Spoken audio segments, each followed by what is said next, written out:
সে সকালে জলখাবারে খেয়েছে ভাত আর দুপুরবেলায় দুধ খেয়ে না ছেলে ঘুমিয়ে পড়েছে। তো ঘুম থেকে উঠতে উঠতে প্রায় বিকেল, তখন ঘুম থেকে যখন ওঠে তখন ওকে জিজ্ঞাসা করি যে ভাত খাওয়ার জন্য, কিন্তু খাবেন না। তারপরে দুধ খাওয়ার জন্য বলি, সেটাও খাবে না। তো কি এমন বানানো যায় যেটা ওরও ভালো লাগবে?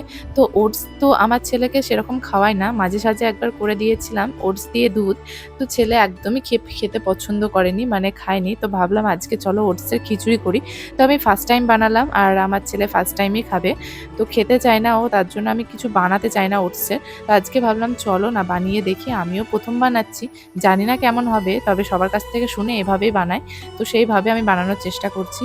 তো প্রথমে এই যে আমি এই পটল ছিল, জালি পটল, তো সেই পটল দিয়েছিলাম, আলু দিয়েছিলাম, আর সাথে একটা লঙ্কা আর মুসুর ডাল, আর নামানোর আগে দিয়েছিলাম একটু ঘি, চিনি।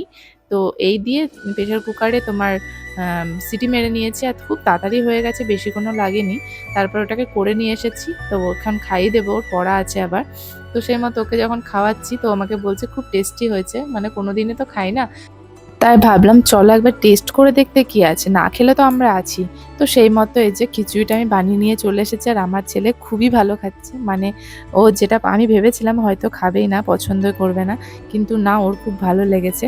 তাই ভাবলাম মাঝে সাঝে বানিয়ে দেওয়া যেতেই পারে, কারণ বাচ্চাদের জন্য ওটসটা খুব ভালো একটা খাবার আর খুব হেলদি। তাই এই যে খাইয়ে দিয়েছি, এখন নিয়ে যাচ্ছি পড়তে দিতে, মানে ওর পড়া আছে সন্ধেবেলায়। তো এই যে এখন একটা চকলেট দিয়ে নিয়ে যাচ্ছি। তো চলো আজকের মতো সবাইকে টাটা।